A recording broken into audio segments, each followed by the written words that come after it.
आगे बढ़ते और बात कर लेते हैं छत्तीसगढ़ की राजधानी रायपुर की, जहां से बड़ी खबर सामने आ रही है। हिट एंड रन कानून का विरोध देश भर में हो रहा है और इसी का असर छत्तीसगढ़ में भी, जहां छत्तीसगढ़ में बस और ट्रक के पहिए थम चुके हैं। प्रदेश के लोगों को दिक्कतों का सामना भी करना पड़ रहा है। तो जिस प्रकार से हमने जिक्र किया पहले मध्य प्रदेश का, वहां पर हड़ताल देखने को मिल रही थी, वहां पर असर देखने को मिल रहा है। ठीक वैसा ही असर अब छत्तीसगढ़ में भी देखने को मिल रहा है, जहां पर ट्रक और बस चालक हड़ताल पर है और तमाम जो व्यवस्थाएं वो प्रभावित हो रही है। लोगों में कहीं ना कहीं एक भय है, संशय की स्थिति बनी हुई है, क्योंकि लोगों को ये लग रहा है कि कहीं सामान खत्म ना हो जाए इस हड़ताल की वजह से, और उनकी जो रोजी रोटी है उस पर तो प्रभाव पड़ ही रहा है ट्रक चालकों की, लेकिन आम जनता भी यहाँ पर परेशान होती हुई नजर आ रही है। हालांकि केंद्र सरकार की ओर से इस पर कोई टिप्पणी नहीं की गई है, अब तक कुछ भी बातें निकलकर सामने नहीं आई, कोई प्रतिक्रिया सामने नहीं आई है।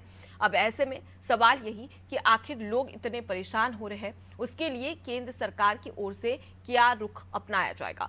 हालांकि कुछ लोगों का यह भी कहना है कि जो ये नया हिट एंड रन कानून बनाया गया है, लाया गया है, संशोधन किया गया है, वो कहीं ना कहीं सही है, क्योंकि जिस प्रकार से हादसे बढ़ रहे हैं ऐसे में कानून का सख्त होना बेहद जरूरी है। लेकिन कानून सख्त होने के बाद अब ये हड़ताल भी देखने को मिल रही है। नए साल की शुरुआत हड़ताल के साथ में हुई है। 30 दिसंबर से लगातार हड़ताल की जा रही है और उसका असर 1 जनवरी को देखने को मिला, 2 जनवरी आज है, आज भी देखने को मिल रहा है। और इससे स्पष्ट होता है कि कहीं ना कहीं अर्थव्यवस्था पर भी इसका प्रभाव पड़ता हुआ नजर आएगा और आम जनता काफी परेशान और ट्रक चालक उससे भी ज्यादा परेशान है, क्योंकि एक सवाल उनके जहन में है कि 7 लाख रुपए और 10 साल की सजा कहीं ना कहीं उनकी आजीविका पर प्रभाव डालेगा और उसके साथ ही उनकी रोजी रोटी पर भी प्रभाव डालेगा। और ऐसे में उनका ये भी कहना है कि अगर गलती से किसी ट्रक चालक को अपराधी मान लिया जाता है और उसे 10 साल की सजा हो जाती है तो उसके परिवार का भरण पोषण कौन करेगा। पहले 2 साल की सजा होती थी तो इससे कहीं ना कहीं गुजारा चल जाता था परिवार का, लेकिन अब ऐसे में 10 साल की अगर सजा हो जाती तो उसके परिवार की जिम्मेदारी कौन संभालेगा। ये तमाम सवाल है जो ट्रक चालकों के द्वारा यहाँ पर की जा रही है। चलिए अब ज्यादा जानकारी ले लेते हैं। सुधीर हमारे साथ में जुड़ गए हैं। सुधीर, साफ तौर पर पूरे देश भर में अब हिट एंड रन कानून को लेकर विरोध प्रदर्शन देखने को मिल रहा है। छत्तीसगढ़ की बात कर ली जाए, वहां पर कितना असर? अगर बात की जाए हिट एंड रन कानून के छत्तीसगढ़ प्रभाव की, तो कहीं ना कहीं इसका प्रभाव प्रदेश की जनता को अब पड़ने लगा है, क्योंकि कल देर रात जिस तरीके से पेट्रोल पंप के बाहर लंबी कतारें लग गई, जिसकी वजह से लोगों को खासी दिक्कतों का सामना करना पड़ा। कल देर रात 12 बजे तक भी लोग पेट्रोल पंप के बाहर में खड़े रहे और साथ ही साथ प्रशासन द्वारा भी जो हिट एंड रन कानून में जो हड़ताली हैं उनको दिशा निर्देश दे दिया गया है कि जो भी एलपीजी गैस हो या पेट्रोल पंप के जो संचालक हो या उनकी जो गाड़ियां हो उन्हें किसी प्रकार का ना रोके। अब ऐसे में कभी कोई व्यक्ति जो हड़ताली होना अगर मुक्ति नजर आता है तो उन पर कार्रवाई करने का कार्य भी छत्तीसगढ़ सरकार करेगी, क्योंकि इसकी वजह से अब प्रदेश की जनता को खासी दिक्कतों का सामना करना पड़ा। क्योंकि अगर बात करें हड़ताल की वजह से दिक्कतों की, तो कहीं ना कहीं अगर बात करें जो कमर्शियल जो गाड़ियां हैं, बसेस वगैरह हैं, इनके थम जाने की वजह से अब एक नई परेशानी कहीं ना कहीं हमें देखने को मिली। क्योंकि एक और जहां प्रदेश में लगातार ट्रेनें रद्द हो रही है, तो एक ट्रांसपोर्टेशन का एक महत्वपूर्ण साधन जो बसें हैं वो भी कहीं ना कहीं बंद हो रही है, जिसकी वजह से दिक्कतें प्रदेश में लगातार बढ़ती जा रही है। अब आने वाले समय में देखने वाली बात ये होगी दिक्कतों का सामना यहाँ पर करना पड़ रहा है और ऐसे में देखने वाली बात होगी, क्योंकि केंद्र सरकार की ओर से अब तक कोई प्रतिक्रिया नहीं आई है, लेकिन आने वाले समय में क्या फैसला लेती है ये देखना होगा। मैं लौटूंगी आपके पास में सुधीर, आगे भी आपसे खबर पर अपडेट लेंगे।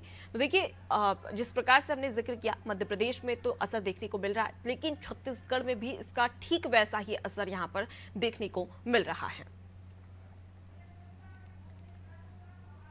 आगे बढ़ते हैं और बात कर लेते हैं एक और बड़ी खबर की। रायपुर से आपको ये बड़ी खबर बता रहे हैं, जहां पर नई मेडिकल पॉलिसी प्रदेश में लागू होगी। स्वास्थ्य मंत्री श्याम बिहारी ने ऐलान कर दिया है। अधिकारियों की बैठक में पॉलिसी पर चर्चा की गई, साथ ही सरकारी अस्पतालों की व्यवस्था पर भी चर्चा की गई और बैठक में तमाम जो अफसर मौजूद थे उन्हें कई महत्वपूर्ण निर्देश भी यहाँ पर दिए गए हैं। सुधीर हमारे साथ में जुड़े हुए हैं। सुधीर, नई मेडिकल पॉलिसी प्रदेश में लागू होने की बात यहाँ पर की जा रही है। अब तक जानकारी में ये निकलकर सामने आया है कि ये जो नई मेडिकल पॉलिसी होगी वो क्या होगी, किस प्रकार से उसका रोड मैप तैयार किया गया है और कब तक ये प्रदेश में लागू भी हो जाएगी?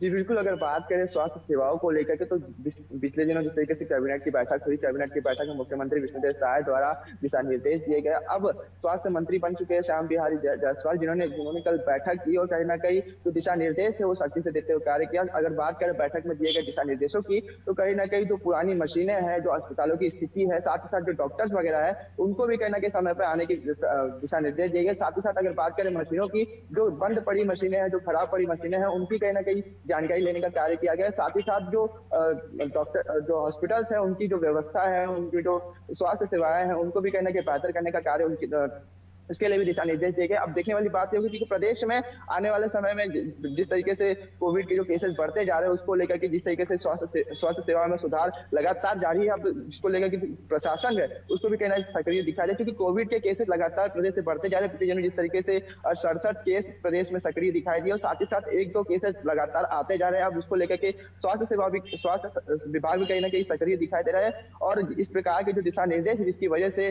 कहीं न कहीं स्वास्थ्य सेवाओं को सुधारने का कार्य अब साय कैबिनेट द्वारा किया जा रहा है। जी बिल्कुल सुधीर, तो अब ऐसे में नए स्वास्थ्य मंत्री से कई सारी उम्मीदें भी है और देखने वाली बात होगी कि स्वास्थ्य मंत्री इन उम्मीदों पर किस प्रकार से खड़े उतरते हैं, क्योंकि छत्तीसगढ़ में ऐसी तमाम स्वास्थ्य व्यवस्थाओं से संबंधित कई सारी चुनौतियां भी हैं और उन चुनौतियों से कैसे निपटते ये देखने वाली बात है।